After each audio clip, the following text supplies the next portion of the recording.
Hey everybody, Jack here. This is a kind of a long video. I have a conversation with Fire Chief Brandon Scott about the 522 Emergency Medical Services vote that's coming up. And keep in mind, it's a long video. You don't have to watch the video, you can listen to it. Use it like a podcast or something when you're driving, but it's important that you do listen to this video. Stay tuned.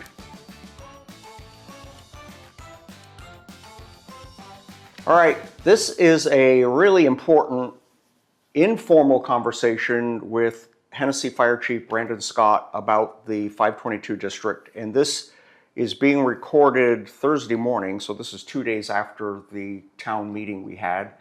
And so I wanted to, for those of you that didn't get to watch the previous video, that this is to continue our current ambulance service or level of current ambulance service, maybe improve it a little, but it is the reason we are in the situation we're in right now is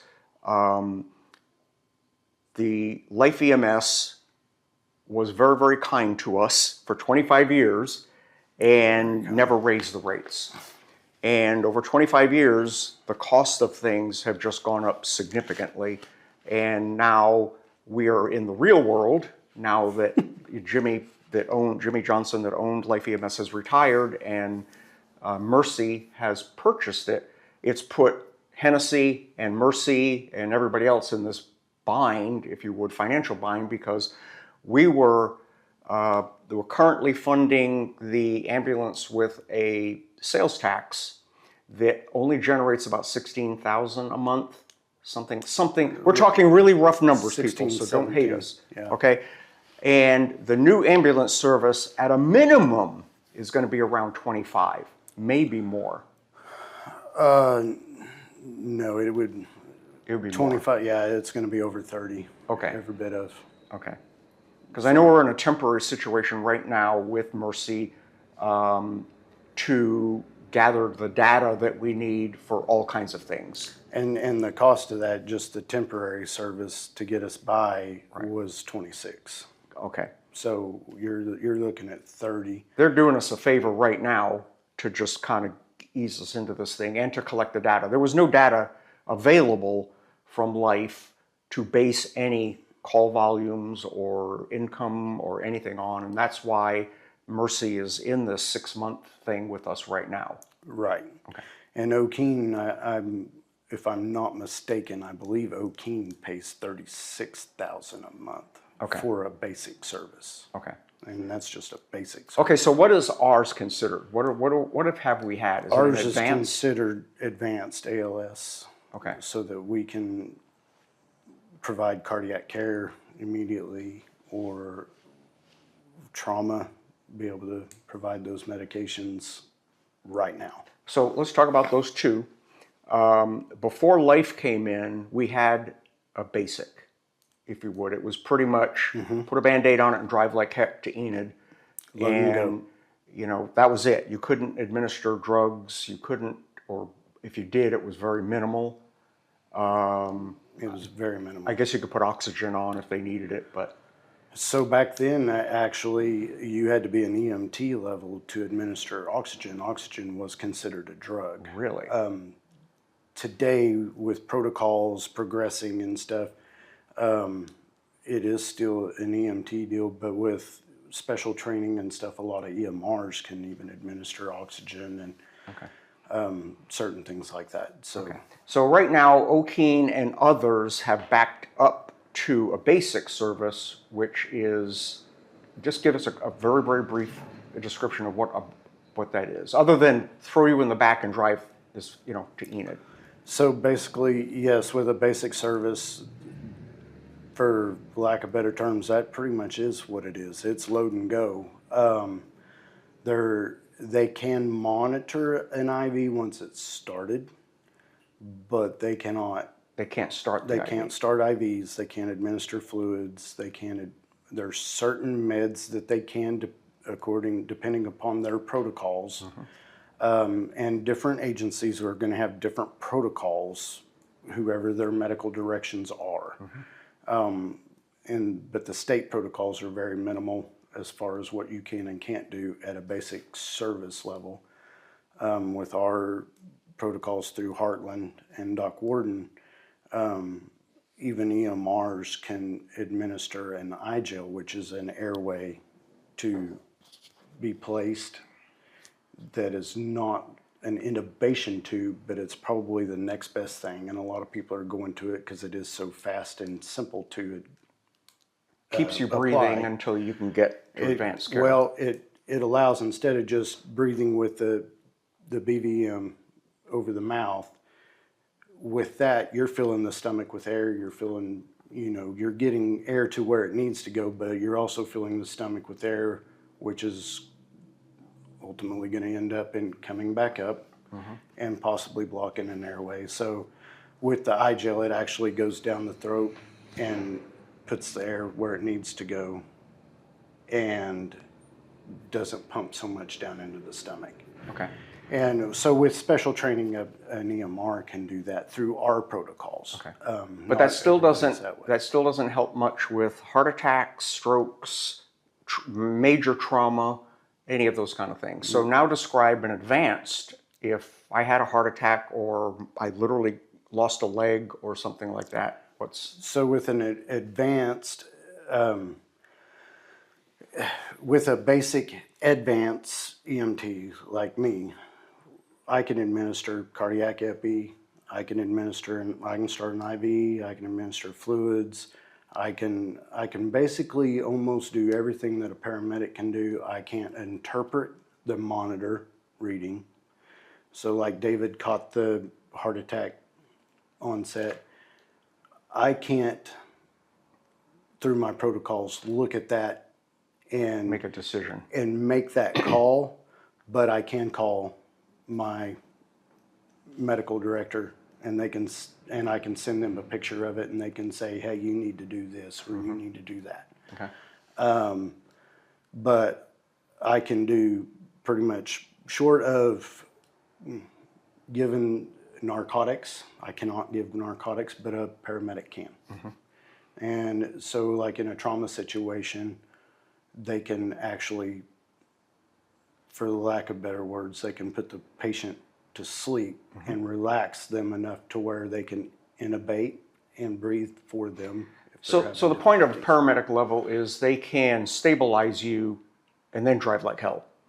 Yes. I mean, it's pretty much, so now you're in a better situation. Our odds are much better when you do get to critical care, and it's just a much better option. And they can give pain meds. There's certain pain meds I can give, like IV Tylenol. I can give IV Tylenol, ibuprofen, Toradol. There's certain pain medications as an advanced level that I can give. But when it comes to like fentanyl or something stronger, that takes a paramedic level. Got it. It's Okay. an advanced And we have that now. Right now, yes. Okay. We're supposed to have that. Okay. level And I think of the general coverage. consensus is that we don't want to back up from what we have. We're accustomed to a high level of care, and it's kind of established. When you call an ambulance, they can handle all your needs, if you would. But I mean, is that kind of what you're hearing, or? Yes, and so we are primarily an oil field farming community that we, for lack of better terms, our citizens have a very high pain tolerance and usually don't call the ambulance unless it's absolutely necessary. And at that point, by absolutely necessary, I mean it is absolutely necessary, Right. and it's necessary to have that paramedic level of care. And that is just survivability between here and the hospital to get to the next level of care. With that being said, our community is also getting older. We are fortunate enough to have, the younger generations coming up too and sticking around here, and that's great. But for the most part, Enid, they get a lot of people, and not to diminish one's call over another's call, but Enid they have a larger population, so therefore they get a number of calls that tie up ambulances anywhere from, I haven't felt good for 2 weeks, and they call the ambulance at 2 o'clock in the morning. And here we don't necessarily get that. We've been very fortunate with it, and people know they don't call the ambulance unless absolutely necessary. Of course, there's also been that worry that, well, if I call the ambulance, I'm going to get a bill, and they don't. If the ambulance does not actually provide a transported mile, they usually don't send a bill. And that's something that I was going to bring up in a minute, but it's a good time to do it. So the challenge in funding an ambulance is that not only are we're actually paying for readiness. Is that a good term? Oh, yeah. Yeah, so we're paying to have a well-maintained vehicle with a highly trained crew with all of the right equipment on hand at any given time, 24/7, Yes. regardless, okay? Yes. As opposed to, like your situation with the fire department, that you're at home, it's 3 o'clock in the morning, you got to get up, you got to get in the car, you got to drive to town, you got to get in the truck, you got to wait for a partner, then you leave and you drive. So that time span is very, very critical for full-on critical care. Yeah, I mean, it's every bit of, our average call response time is 10 to 15 minutes. So if we get called for a fire, it takes us 10 to 15 minutes for people to leave their jobs, to, like you said, get up in the morning, I show up a lot of times in my pajamas. I've seen it. And so it's one of those deals where, it does take us time to get there. Some of us live out of town, so by the time we drive into town and get there, and it does take 10 minutes or so. Sure. And that's part of the reason why I've got us actually responding to every medical call also, is because I would hate for our ambulance to show up on scene and it be a critical cardiac, because you never know when the call comes in to 911, depending on who's calling it in. It could be a younger kid calling in saying grandpa doesn't feel good. Well, if it comes in as a sick call and we're only responding to difficulty breathing or a cardiac call, and they show up and it turns out to be a CPR in progress or something like that, then we're 10 minutes behind already. So I've got us en route to where that way we show up, because if it is CPR in progress, even with a full paramedic crew, They need help. they need help. Yep. It's all hands on deck. Yep. And it does take a lot of help and the training to be able to do. And just to be clear, that's not uncommon. Pretty much every fire department in the country now responds with EMS. It's just become a common... I don't know of a fire department that doesn't. Yeah. Okay. We're fortunate enough, though, that we do have an ambulance right now in our community that can handle that for the most part, at least until we get on scene to help. If sometimes we do beat the ambulance there with only one ambulance in town, here in the last, I hate to say it, but since COVID, the medical calls have just Escalated. extremely. And so we'll get 4 medical calls back to back to back to back. I can remember one day, for instance, where we had a medical call, we showed up, we assisted the ambulance loading the patient into the ambulance, and had another medical call while we were loading that patient. So that ambulance already has that patient loaded. They can't just say, Throw that one out and go get the other one. Yeah. So they had to transport. We went and started care on the other patient and got that. We actually had to pull the ambulance out of 𝐂𝐚𝐧𝐝𝐢𝐧𝐿 for that one. They picked up that patient, and then before we got back to town, we had another medical call, and the ambulance happened to get back into town at the same time. We got that patient loaded. As we were loading that patient, we had another medical call.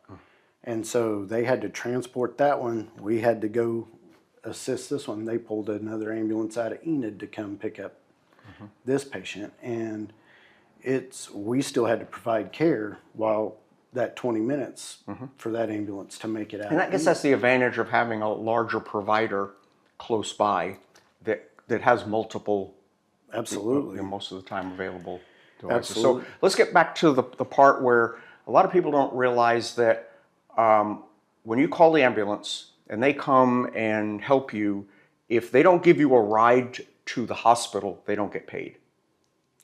Correct. So the ambulance, and I forgot what the numbers were, but they're pretty high. It was like a 3 or 4 to 1 that they actually transport. A lot of times they come and they check on you and tell you to take an aspirin or whatever the case may be, and then they go back to the base, and they didn't make any money for that run. And now there could be stipulations if it might be a diabetic emergency or something, and the ambulance actually does administer some blood sugar, some D50 or something like that to get the patient to come around, and then family decides to transport. Yeah, I could see the ambulance billing for. Sure. Well, they actually did some work. Yes. I mean, they used some of their drugs. Treatments, yeah. yes. But it is a pretty significant number of non-pay situations. Absolutely, And yeah. so, at that point, it's coming out of the ambulance service's pocket to do this. So they're operating a non-profitable, not even a non-profit, but a non-profitable business to make sure that they're prepared to help us at any given time. Right, and really what they're out there is the fuel for it. The other side to that is like you said, we're already paying for that readiness. Yep. And so it's not like we're paying somebody to come in to run that call. You're just paying for the fuel basically to drive to that call and back to the station. Right. That they're not getting reimbursed for. Okay. Because you're already paying for the staff to be there. So the only other difference behind that would be is if that's preventing them from going to another call. Right. So let's talk about the funding thing right now. Is that up until right now, our ambulance service has been funded with a small percentage of sales tax. And the challenge with that is it's only in Hennessey city limits. So unless you drive from out of town into Hennessey and buy something, you're not contributing to this EMS fund, Correct. if you would. And we have a significant, this is for the school district. I want to be clear that this is for the entire Hennessey school district, which is, I don't know how many miles. Do you know what, well, it's your call thing. I think it's around it's either 240 or 297 square miles. Okay. Big area. Yeah. Big area. Yeah. So- There's actually, and I can't remember the exact square mileage that's in Garfield County, but I do know there's 4 square miles even in Major County, but there are no residents. Okay. And so that's not coming up for vote in Major County. Got it. But there are residents in the school district in Garfield County, and that's why we have to put So it to the Garfield County vote. is part of this 522 vote that's coming up. And it pretty much covers like Bison and kind of those areas, I guess. Yeah. Yes, there's mainly kind of to the northeast of town here is kind of where the school district crosses over into Garfield County. Okay. So the challenge right now is the sales tax is generating $16,000 to $17,000, and the only people that are actually contributing are people that actually shop in Hennessey. So the challenge is that our ambulance service is actually serving the entire school district, which is huge. Okay. So let's use for an example, there's a renter, and he works in Enid, so he does most of his shopping in Enid and everything like this. So that renter is not paying anything. They're not contributing to this. So when the ambulance comes, it's kind of like a free ride. We're all paying for that. So the point of a 522 district, and that's what this is called, is a 522 EMS district or something like that, is that the entire county pays into this bucket to help pay for the landowners, property owners. The entire school district. I'm sorry, yes, you're correct. Okay. So the entire school district inside that, you know, whatever that perimeter you said was, anyone that owns real estate, I mean, keeping it that simple, that's farm ground, rent houses, personal houses, your property taxes will go up a small amount to allow everyone to contribute to this bucket. Yes. Okay. Some of the questions are that, will that generate enough money to pay for this service? And the answer is no. That we still are going to need the sales tax along with the 522 tax to gather enough money to help pay for this service. So I did the math with the $17,000 that the town pays, and I can't remember exactly, but I think that's somewhere right around the 200 to 220,000 mark. That alone, no. The sales tax has been estimated to provide another 200 to 220, which would put us around the 400,000 mark, 420, somewhere in there. And they said the other night in the meeting, and I've heard it from several different ambulance providers all over the state. We've had Kirks came up from Duncan, Lawton, somewhere. They came up and visited with me and Tiffany, and everybody I've talked to for just wages to staff the ambulance is around $406,000. Wow. So that doesn't account for any equipment, fuel, medications, anything. That is just wages alone. And as it is now, EMS staff across the state is struggling. They're struggling to staff ambulances as it is. And so there is a lot of overworked and burnt out medics because they're having to fill the void and work so much. And the fact is, a lot of it is they're not able to be paid enough to, nobody wants to go in that field because the pay's just not there. Yep. You work a lot of hours. You're doing the work of a doctor at a tenth of the money, pretty much. Those ambulances have to be staffed 24/7. You got holidays that they're missing. You've got all kinds of they're missing family events and everything too, to be on staff to work. And with the fewer numbers of medics, that means the ones that are medics are having to work it longer and put in more hours and more time and miss more events. And they're getting burnt out. And so a lot of them are leaving the field because the pay's just not there. The incentive is not there for them to stay. And the ones that are able to pay more in your bigger metropolitan areas are taking the ones from the rural EMS. And because they can go there and get benefits and they can get paid more. And I'm not against people bettering themselves at all, but there again, it leaves us short in rural. Leaves you in a bind. And it's not just Hennessey that's in this boat. It is the entire nation. Well, it's the entire country, So that leads me to I've done a significant amount of research. I've shared some of that with you, that the 522 district is not the end of this. It is not the final solution. And almost all communities in the nation are using 3 sources of income to pay for these services. And the complaint, it wasn't the complaint, but the comments that we got at the meeting the other night were that the large farmers, large landowners, large real estate owners are paying the bulk of this because that's just how taxes work. It's off a percentage of value, however the assessor assesses this thing. And the renters and people like that are paying none of it. And so to even that up, to lessen the burden on large landowners and allow the renters to contribute their fair share is a different method of payment. So some of the things that were discussed that I researched were just flat send them a bill, okay? But the payment ratio is very, very low, that those bills generally don't get paid.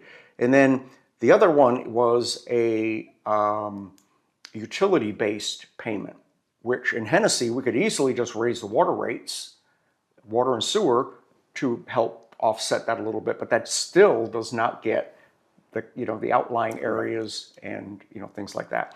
So the final solution to this that I have found, and please comment appropriately to this, is find a way to charge everybody in the school district, and this goes nationwide, by the way, this isn't just a Hennessey fix, in a way that everyone contributes. So that would be through an electric bill, through a cell phone bill, and I'm sure there are others, and that covers everybody in your area, okay? But that takes state and federal work to make that happen. Now, right now, I think it's all cell phone bills have a charge on there for 911, okay? So that would be very much like this, but it would take state legislation and, so what I'm putting together is some guidelines that we can start talking to our senators and representatives about. All right, look, this is broken and it's the whole country.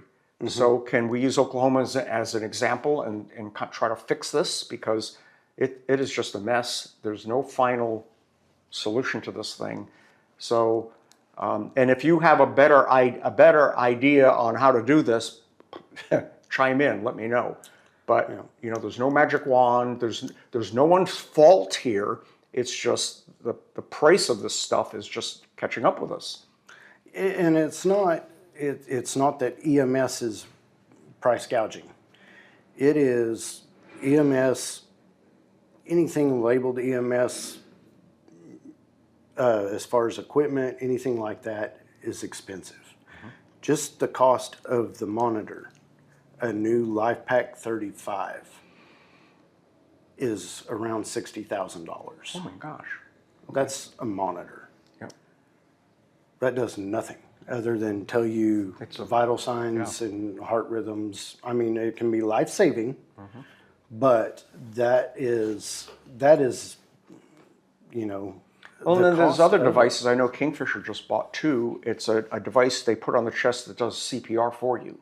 So there's a Lucas that does that too, yep. And they're like 20,000 each-ish or something like that. I would say around 30, 35. Okay. Yep. And that allows the paramedic to be doing other things while CPR is continuing and whatever. But so, and then you were talking about the cost of drugs are just ridiculous, and they don't last long. They have to be rotated. And well, let me put this in a way maybe everybody can understand too. AEDs.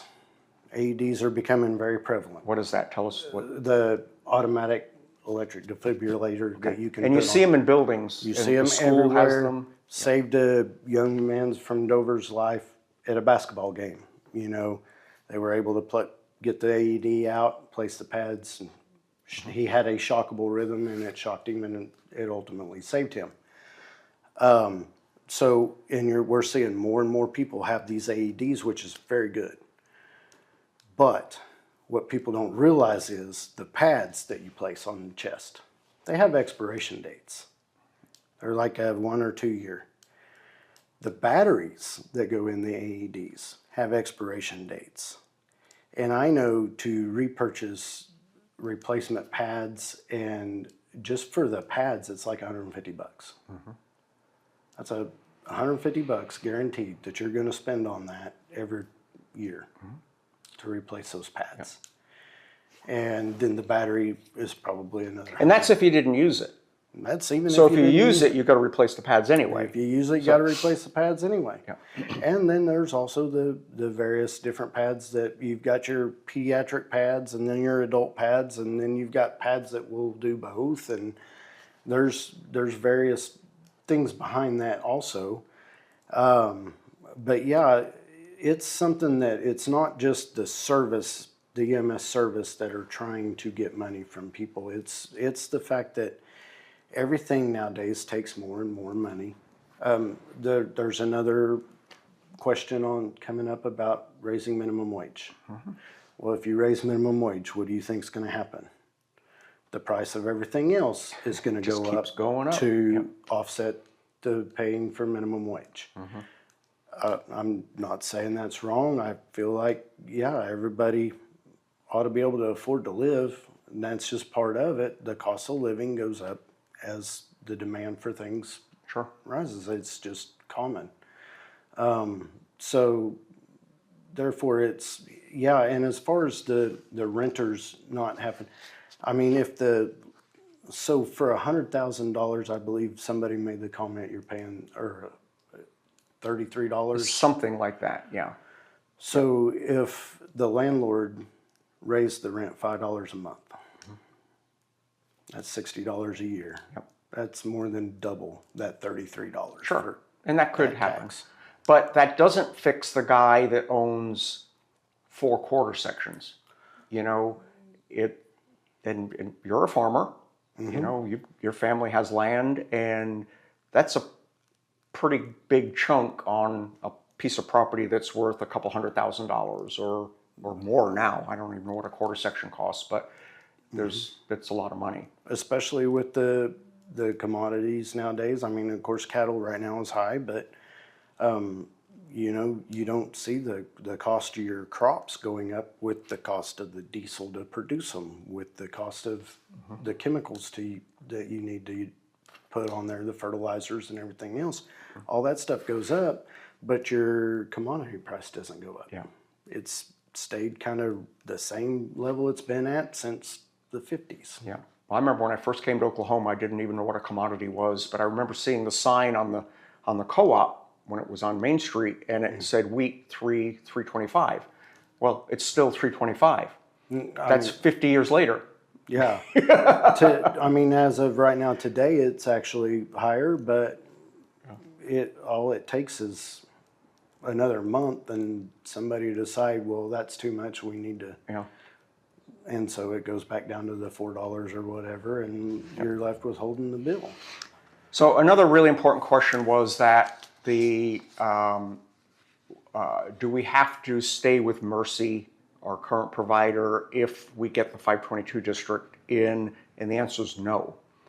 It will go out for bid, and but we could still pick the best. We don't have to, I guess we don't have to pick the lowest, but we have to pick the best provider for our needs, and that would be decided on by a 522 board that is not the town board.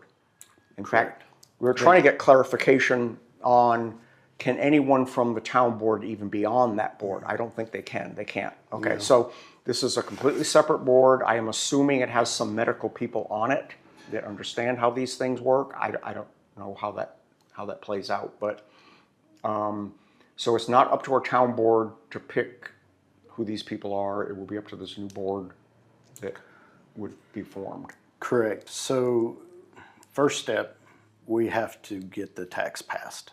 It doesn't matter what service you use, whether it be Miller, whether it be Pafford, whether it be Mercy, it does not matter what service we use.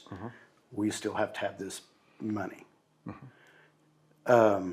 Even the Kingfisher Fire Department, everybody else in Kingfisher County has the 522 tax. Yeah, by the way, Hennessey is the only school district that doesn't have it. It's the only school district in the county that And does not this is when I need to clarify something really quick, because this is like before your time even, that when we lost our original ambulance service, which was kind of like a station wagon that was run by somebody local here in town, we lost that, and the fire department was running it for a brief time. And then that's when we contracted with Life EMS. And this is really rough description of how this worked, but I was on a board with Tiffany, and I think Bert was on there, and a couple of others, considering a 522 district. This is 25 years ago. And we found that Life EMS bid was affordable enough at the time that a sales tax increase would cover it, and it did.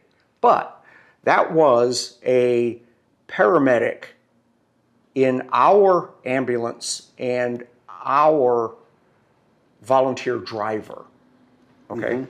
And so that entire bid that we've been paying on for 25 years has been based on something like that, okay? Well, the volunteer thing didn't work. So Life put another paramedic or EMR or somebody on hold in town to continue the service and didn't raise the rates. And then, on and on and on and on, they've added to our services. They put new gurneys we've bought new ambulances and things like this, and the prices never changed. So that's where we are today, is that now we have a full-on, full-service paramedic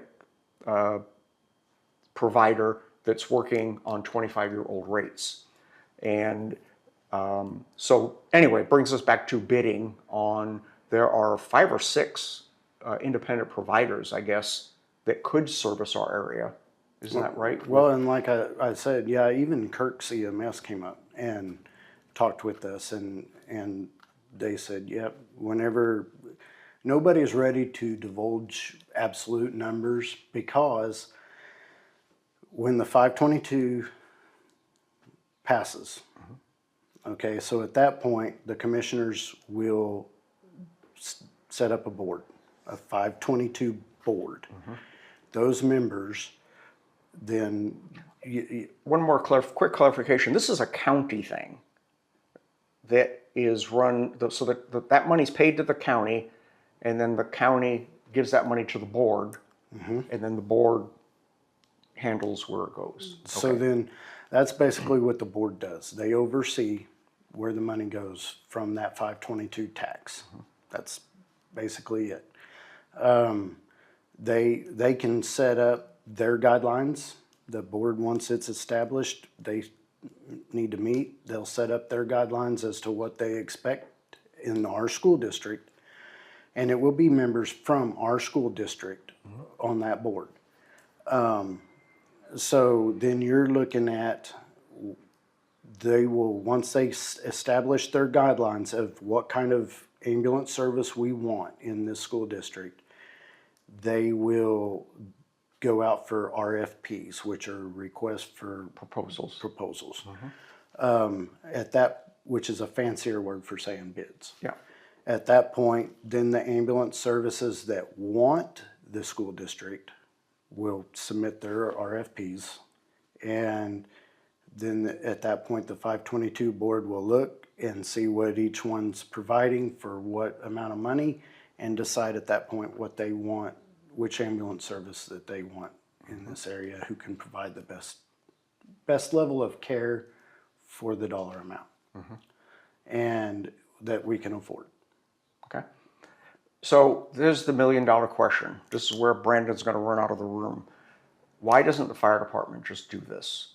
You're 10%, 25% there now. What's missing? What would be the challenge if the fire department did this?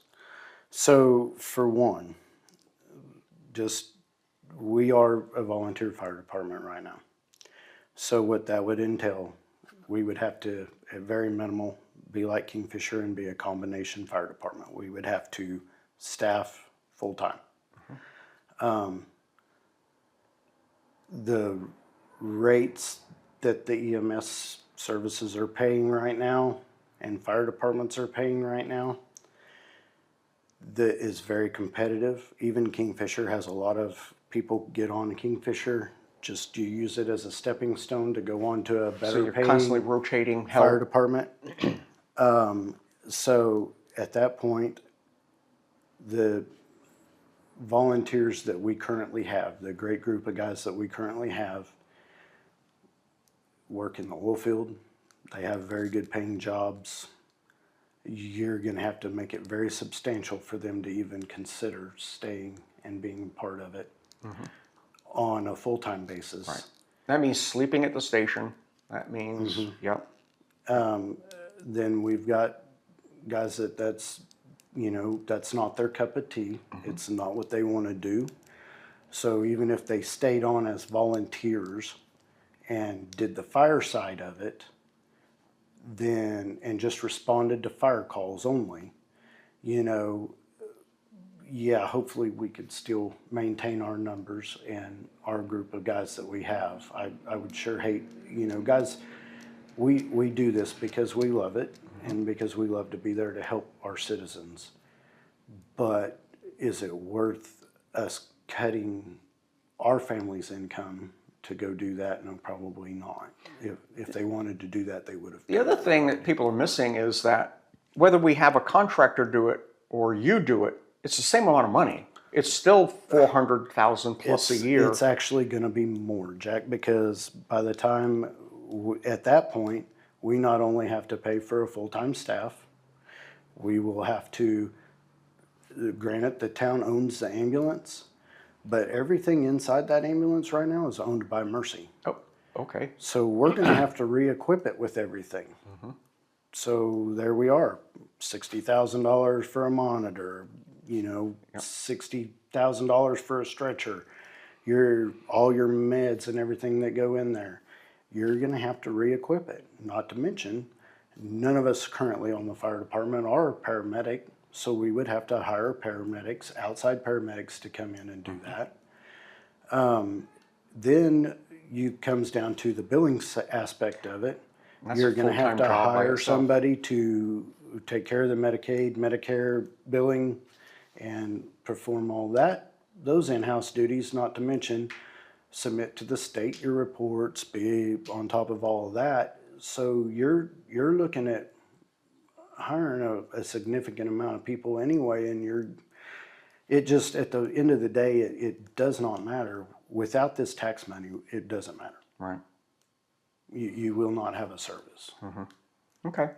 Is there anything we missed? I mean, I think I covered everything I wanted to talk about to let people understand what this is all about. And I do remember hearing, because I did watch the live deal, or I say watched it, I listened to it from a combine. I do got to apologize for not being there. He was communicating with somebody that was there, though. So. I was attempting to do that at the same time and still pay attention to what was going on, what I was doing, and everything else. Sure. But that being said, I did hear, somebody mention about giving up the fire department tax money. So the tax money the fire departments receive, we have two taxes, a 1/4 cent sales tax and we have a 1/2 cent sales tax. And that's countywide? That's countywide. Okay. Okay. And so those two taxes, one of them is divided amongst 8 fire departments. Okay. The other one is divided amongst 8 fire departments based upon coverage area on their square miles. One of them, we asked the citizens to go in and assist the county in building the new county jail. So currently, the county jail is getting those funds, the fire departments are. We're in the process of trying to get that back, and when we get that back, it will help matters. But not only is EMS stuff expensive, firefighting stuff is expensive, which also expires. Our bunker gear expires. Yep. Our life-saving, our SCBAs that we just purchased, Yep, your air those packs. expires. Now you need a new compressor. Yeah, We got a compressor that, we're nursing it along because just the compressor, the stuff that we need for the cascade and compressor system, we're looking at another $70,000 there. compressor fills the air tanks that the firefighters wear on their back. It will fill with our breathable air.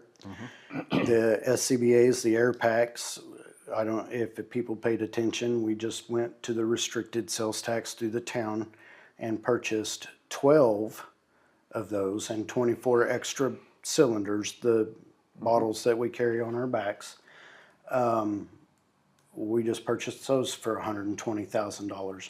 And that's just 12. Yep. We have 19 guys on. So anything that says firefighter or emergency, anything on it is Police. crazy expensive. Even the police stuff. Police, ambulance, fire, emergency services gets charged a ridiculous amount for supplies to perform their duties. And it's not stuff you can go to Amazon and get. Correct. And with the sales tax too, because of the sales tax we have in the town and in the county and stuff to provide emergency services, we're not able to, fire department cannot bill. Now we can bill for specialty items such as our foam that we use, but other than that, we can't bill for our services. So it's kind of 6 of one, half dozen the other. Do you want to pay that constant tax and not receive a bill, or would you like us to start billing? Or another thing that I do notice with the EMS, another way we could supplement is through a subscription plan. Yep. And so there again, but with that subscription plan, do you not respond to the people that choose not to pay into the subscription Well, and the plan? subscription plan is there's got fine print to it. You know, for example, the helicopter service has a subscription plan, and I think it's like $200 a year or something like that. I'm a member. Yep. But you know, a helicopter flight's like over $20,000. I mean, I've heard 40, depending on what they're doing. But the point is that so if you don't have that subscription, you get a bill for what your insurance won't pay. Okay. The point of the subscription is there's a really good chance you won't get that bill, and so it's an insurance policy, is what it is. So it's same with EMS and those kind of things, that it doesn't essentially pay to run the ambulance. I guess it would if you had enough of them, but it saves you paying that extra that you wouldn't, you know, that they can't collect from insurance and things. Well, and also with that subscription plan through that you brought up the helicopter. So I'm a member of 𝐅𝐸𝐸𝐺. Yep. But if my family member gets in a wreck, 𝐅𝐸𝐸𝐺's busy, and they send Metaflight out of Stillwater, my subscription plan doesn't cover Metaflight. Yep. It covered 𝐅𝐸𝐸𝐺. So I've still got that full bill. Yeah. So a lot of times you're not able to make that call of choice as to which helicopter you do receive. Sure. Now, it would be helpful because my wife and I had a Life EMS subscription, and we didn't get a bill. I think we got a bill once. It was like $800. It was what the insurance didn't cover, so we had to pay the $800. And then we figured out, gee, a subscription might be good. So we did, and we've used it 2 or 3 other times, and we never got a bill because our subscription paid the difference, if you would. So yes, the subscription model is a very, very good tool. But unless everybody subscribes, it's not going to offset the cost to provide a full. And we go back to those people that own a lot of land. And, you know, that being said, they've worked very hard for that. They've earned every bit of it. They've got to a point in their life where they can afford to be able to do that.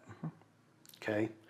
So those people that are that fortunate and able to do that, you know, yeah, they can pass that on to renters, but also keep in mind those people too, more than likely are people that are up there in age and probably going to use that service more than the renter, the family of 5 that's struggling to get by and they can't buy land, therefore they rent.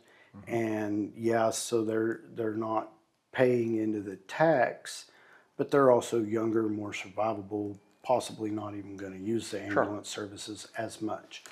I think there's a lot of options. You know, the 522 will get us up on board, but I think there are other things we need to look at long term on national level, not just Hennessey. Most definitely, yes. We definitely need to go to our representatives, Congress. We need to go as a group. We need to go as a group of not just Hennessey, not just citizens, but also EMS providers. We need to all work together, and we need to go and figure out a way that we can fund this and recognize EMS as first responders, as a necessary infrastructure that, such as fire or police, that needs to be funded in such a manner. We also, by doing that and getting together, it's going to force people to look that direction. Yeah, I'm all. The first thing we got to do, though, is get this tax passed to get us to a point where we can breathe and still have our ambulance coverage. And at that point, we can start looking at the bigger picture. We can look at the bigger picture and hopefully get that. And if we all got together, who knows, if federally funded ambulance services started becoming a thing, then yes, by all means, we can start looking at getting rid of taxes or even lowering them. So, because right now the cap is 3 meals. Yeah, that's all that we can charge. It doesn't. Not we. It's not me, but that's all that can be charged for. Yeah, it doesn't have to be the 3 meals. It can be less, but it's up to 3 meals. And at that point, 3 meals for just the Hennessey district isn't going to cover it. Garfield County is also doing the same thing right now. The eastern portion of Garfield County has a 522 district, but the rest of it does not. I'm talking Chisholm School District, Pioneer, Drummond, Wacomas. See, those are all the areas that Life EMS was covering, just hoping they made money. Yes. Because they weren't subsidized. And Enid, just last week, I understand, has subsidized the Enid city limits. And they've been forced to look that direction. They've had to start doing that, and so they are subsidizing the Enid Fire District. And so now we're looking at all your outlying communities of what they're going to do. And they're going to be in the same boat we are. I think that they're looking at annexing into their existing 522. So, but by doing that, I would think their existing 522 board would have to change, because then you would want to include these other areas, members from those other districts, so that each district would have a say-so in where that money was spent and how it was spent. And not to mention, you're looking at a larger area, which Miller now covers the area that they do have existing, but you're looking at covering a larger area, and you're looking at a larger tax dollar going into that 522 fund. So to me, I think that whole system would need to be revamped and reestablished, and then new RFPs sent in. None of this is one and done. It's always evolving and growing, and it's frustrating and it's expensive, but it's life. Brandon, thank you so much for hanging out with us today. I know if you have questions, please be nice, if you would. And Brandon and I will monitor the comments and try to answer your questions realistically on anything that we can help you understand what this is all about. And then we'll probably have to do this again after the vote and update, some more of those things. So absolutely, let's leave it at that.